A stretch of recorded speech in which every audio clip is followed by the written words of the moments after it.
दोस्तों, स्वागत है इस देवउठनी एकादशी पर। यह वीडियो आपका भाग्य बदल देगी। आपके भाग्य पर चमकते सितारे की तरह चार चांद लग जाएंगे। दौलत चुंबक की तरह नहीं, बरसात की तरह आपके घर में बरसेगी। दोस्तों, देवउठनी एकादशी की रात क्यों बनाई जाती है? इस दिन साबूदाने की खीर बनाई जाती है, क्योंकि एकादशी के दिन चावल का भोग नहीं लगता और न ही चावल भी नहीं बनाना चाहिए। जाने इस खीर को खाने के लाभ एवं देवउठनी एकादशी की संपूर्ण जानकारी। दोस्तों, देवउठनी एकादशी के दिन इस जानकारी को आप बिल्कुल भी मिस मत करिएगा। इस वीडियो को देखने के बाद आपको अन्य वीडियो देखने की जरूरत नहीं पड़ेगी। ध्यान से देखना। देखिए, देवउठनी एकादशी पर खीर बनाने की परंपरा काफी समय से चली आ रही है। रात को चंद्रमा की रोशनी में दूध से बनी खीर रखी जाती है और फिर उससे मां लक्ष्मी को भोग लगाकर शुभ प्रसाद के रूप में सभी लोगों में बांटा जाता है। तो आज हम आपको बताने जा रहे हैं कि यह जो खीर है, इसे खाने से क्या लाभ होता है। वास्तव में हमें देवउठनी एकादशी के दिन चांद की रोशनी में क्यों खीर रखना चाहिए, सारी जानकारी इस वीडियो में विस्तार से बताऊंगा। तो कार्तिक मास की एकादशी को देवउठनी एकादशी कहते हैं और यह इस साल 2024 में 12 नवंबर को पड़ रही है, जो कि बुधवार का दिन है। देवउठनी एकादशी की रात को चांद की रोशनी की रात कहा जाता है। इस दिन खीर बनाकर रखने की परंपरा काफी लंबे समय से चली आ रही है और मान्यता है कि देवउठनी एकादशी की रात को चंद्रमा की किरणों से अमृत वर्षा होती है। इसीलिए खीर बनाकर कुछ घंटों के लिए चंद्रमा की शीतल जो रोशनी है इसमें रखनी चाहिए, फिर इसका सेवन करना चाहिए। मान्यता है कि देवउठनी एकादशी की रात को ही भगवान श्री कृष्ण ने महाराज किया था। भगवान श्री कृष्ण ने बंसी बजा करके गोपियों को अपने पास बुलाया था और ईश्वरी अमृतपान करवाया था। अतः देवउठनी एकादशी की रात का हमारे हिंदू धर्म में विशेष स्थान होता है। इस रात को चंद्रमा अपनी 12 कलाओं के साथ पृथ्वी के सबसे नजदीक होते। देखिए, ध्यान से सुनना। जब द्वापर युग में भगवान श्री कृष्ण का जन्म हुआ, तब मां लक्ष्मी राधा रूप में अवतरित हुई। भगवान श्री कृष्ण और राधा की अद्भुत रास लीला का आरंभ देवउठनी एकादशी के दिन ही माना जाता है। देवउठनी एकादशी के दिन चंद्रमा सभी 12 कलाओं के साथ पृथ्वी के नजदीक होता है। भगवान विष्णु के अवतारों में से केवल भगवान श्री कृष्ण ही हैं जिनमें 12 कला समेत है। जो भगवान श्री कृष्ण भगवान विष्णु के समस्त अवतार हुए, इसमें भगवान श्री कृष्ण ही एक ऐसे अवतार माने गए हैं जिनमें 12 कला का समावेश है, जबकि भगवान राम का जन्म केवल 12 कलाओं के साथ में हुआ था। ज्योतिष की मान्यता के अनुसार देवउठनी एकादशी के दिन चंद्रमा की किरण में उपचार करने की शक्ति विद्यमान होती है, जिनमें अमृत वर्षा की तरह भी इसे देखा जा सकता है। दोस्तों, वीडियो ध्यान से सुनना, वीडियो बीच में छोड़ करके मत जाना। अभी तक वीडियो को लाइक नहीं किया तो वीडियो को लाइक कर चैनल को सब्सक्राइब जरूर करना और कमेंट बॉक्स में जय माता लक्ष्मी जरूर लिखना। आज मैं आप लोगों को यवन प्राप्त करने का आजीवन कभी भी बुढ़ापा नहीं आएगा, ऐसा तरीका इस वीडियो के माध्यम से देवउठनी एकादशी के दिन प्राप्त किया जाने वाला तरीका बताऊंगा, जो कि दशानन रावण स्वयं करते थे। तो देखिए, परंपरागत के अनुसार जो देवउठनी एकादशी की रात, इस दिन गाय के दूध की खीर या अन्य मीठे जो व्यंजन है, यह रात की चंद्रमा की जो खुली चांदनी है इसके नीचे में लाकर के रखना चाहिए। से जो व्यंजन होता है, यह अमृत की शक्ति इसमें प्राप्त हो जाती है। देखिए, गुजरात राज्य में देवउठनी एकादशी को देवउठनी पूम भी कहा जाता है और देवउठनी एकादशी के दिन चंद्रमा का बहुत महत्व माना जाता है। जो व्यक्ति पूर्णमासी उपवास का संकल्प लेता है, ऐसे व्यक्ति देवउठनी एकादशी के दिन से उपवास प्रारंभ करते हैं और ऐसा माना जाता है कि इसी रात के बाद मौसम बदलने लगता है, सर्दियां शुरू हो जाती हैं तथा मंदिरों में पूजा अर्चना करने की जो खुलने का समय होता है, बंद होने का समय होता है, इसमें परिवर्तन हो जाता है। शिव भक्तों के लिए देवउठनी एकादशी का विशेष महत्व होता है। मान्यता है कि भगवान शिव और माता पार्वती के पुत्र जो कुमार कार्तिकेय हैं, यह देवउठनी एकादशी के दिन ही उनका जन्म हुआ था। इसी कारण इसे कुमार एकादशी के नाम से भी जाना जाता है। दोस्तों, लंकापति रावण देवउठनी एकादशी की रात जो चंद्रमा की किरण होती है, इस किरण को दर्पण के माध्यम से अपने नाभि पर ग्रहण करता था, अपने नाभ पर डालता था और इसे ग्रहण करता था, और इस प्रक्रिया से उसे पुनर्यवन की शक्ति प्राप्त होती थी। इसलिए आपने देखा होगा, रावण काफी उम्र 4 चौकड़ी राज करने के बाद भी, 12 युग जीने के बाद भी उनका शरीर रोगों से मुक्त रहा, दोषों से मुक्त रहा एवं यवन से भरे हुए थे। तो अगर आप भी चाहते हैं, जैसे कि आप जो है पुनर्यवन प्राप्त करना चाहते हैं, आप चाहते हैं कि आजीवन आपको बुढ़ापा ना आए, तो आप जो है अपनी नाभि पर देवउठनी एकादशी की किरणों को पड़ने देना। बिल्कुल ही आजीवन आपको बुढ़ापा नहीं आएगा।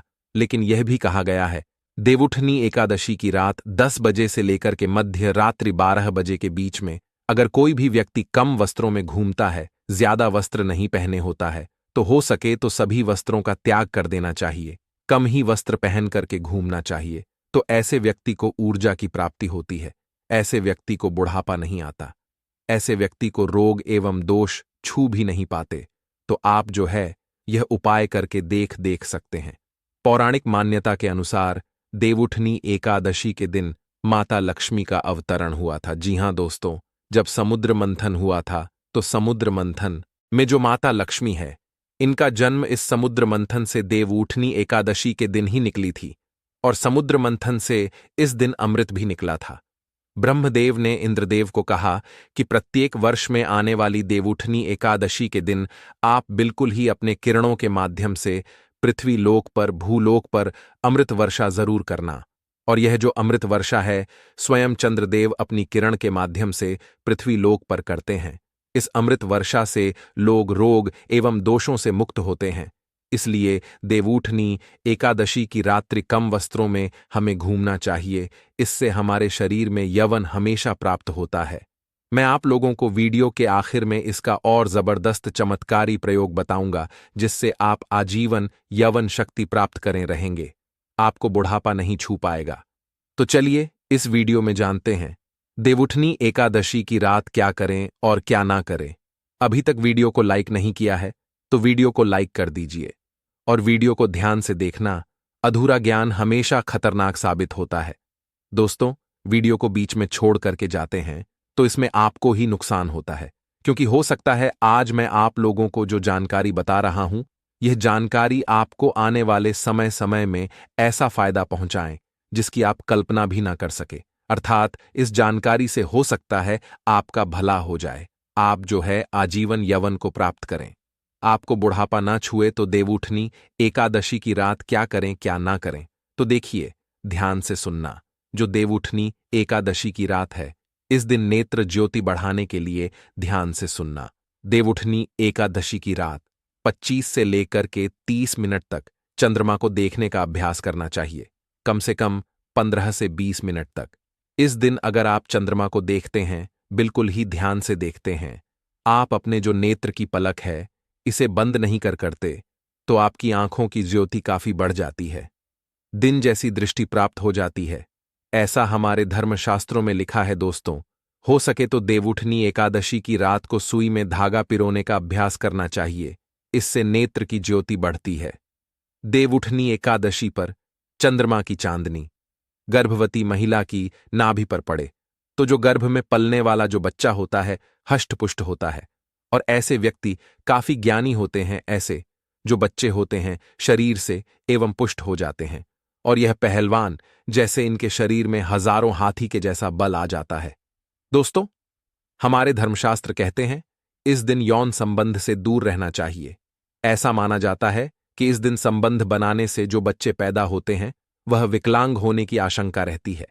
तो इस बात का थोड़ा सा विशेष ध्यान रखना। चलिए इस वीडियो में जानते हैं कि देवउठनी एकादशी के दिन क्यों खाते हैं खीर, और वास्तव में हम जो खीर रखते इसे खाते हैं तो हमें क्या फायदा मिलता है, यह भी जानना जरूरी है। तो देखिए, ध्यान से सुनना दोस्तों। कहते हैं कि इस दिन आसमान से अमृत किरणों का आगमन होता है। इन किरणों में कई तरह के रोग नष्ट करने की क्षमता होती है। ऐसे में जहां इन किरणों से बाहरी शरीर को लाभ मिलता है, वहीं शरीर के भीतरी अर्थात आंतरिक अंगों को भी यह लाभ पहुंचाने का काम करते हैं। इसके लिए आप जो है खीर को चंद्रमा की रोशनी में रखकर बाद में आप इसे खा सकते हैं।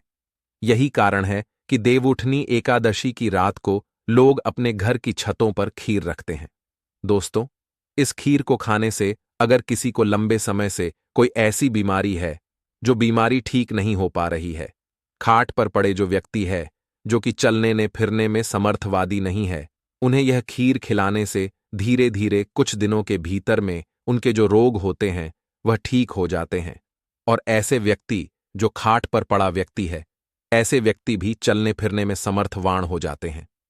अमृत समान बल आ जाता है। ध्यान से सुनना। कहा जाता है कि इस दौरान चंद्र से जुड़ी हर वस्तु जागृत हो जाती है।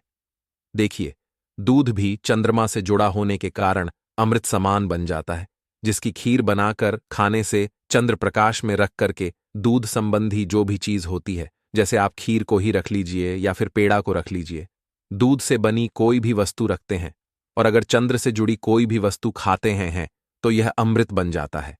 बिल्कुल चंद्रमा के प्रकाश में होने के कारण दोस्तों, यह भी मान्यता है कि देवउठनी एकादशी के दिन दूध या खीर का प्रसाद वितरण करने से चंद्र दोष दूर होता है, लक्ष्मी मां की कृपा प्राप्त होती है। इसलिए कुछ स्थान पर सार्वजनिक प्रसाद बांटा जाता है।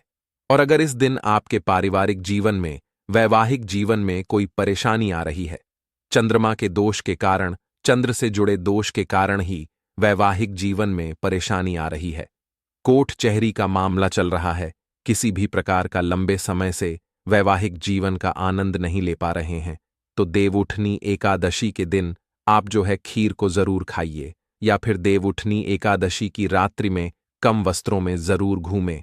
और इस दिन कोई भी जड़ी बूटी को चांद के प्रकाश में रखते हैं तो वह जागृत हो जाती है। हम हर दिन बोलते हैं जागृत चीज हमेशा फल देती है, तो हो सके इस दिन आप चाहे तो तुलसी की जड़ को रख सकते हैं, रुद्राक्ष को रख सकते हैं। इस दिन रुद्राक्ष को रखने के बाद अगर आप धारण करते हैं तो वह रुद्राक्ष सिद्ध हो जाते हैं। ऐसे रुद्राक्ष बहुत ही फलदायी होते हैं। कोई भी जो जड़ी ब्यूटी है वह जड़ी ब्यूटी भी आप इस दिन रखकर फिर बाद में दूसरे दिन चांदी की ताबीज में भरकर पहनते हैं तो जागृत हो जाते हैं, सिद्ध हो जाते हैं, आपको काफी फल प्रदान करते हैं। कोई भी रत्न को रखते हैं वह भी जागृत हो जाते हैं और शीघ्र फल देने लगते हैं। दोस्तों, इस दिन जितना ज्यादा हो सके आपको मंत्र जाप करना चाहिए, उतना ही जल्दी आपको सिद्ध मिलेगी। कोई मंत्र आप जाप कर रहे हैं, लंबे समय से वह मंत्र सिद्ध नहीं हो पा रहा है, वह मंत्र आपको फल नहीं दे पा रहा है, तो देवउठनी एकादशी के दिन ऐसा माना जाता है, केवल देवउठनी एकादशी के दिन बड़े से बड़े मंत्र को 108 बार बस अगर आप जप देते हैं तो वह मंत्र सिद्ध हो जाता है और आपको तत्काल फल देना शुरू कर देते हैं। दोस्तों, बहुत से लोग देवउठनी एकादशी के दिन मंत्र जागृत करते हैं।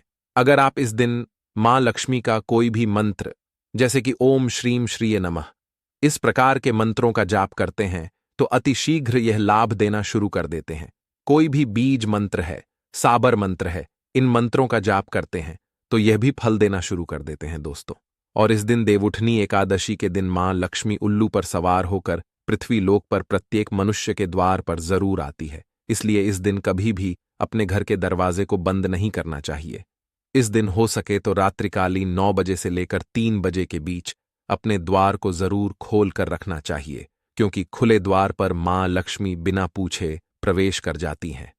अगर आप माता लक्ष्मी को अपने घर पर बुलाना चाहते हैं तो कमेंट बॉक्स में लिखें, मां लक्ष्मी आपका स्वागत है। हमारे घर में माता रानी के लिए एक लाइक जरूर करें और ऐसे ही ज्ञानवर्धक के लिए आपके अपने चैनल को सब्सक्राइब अवश्य करें।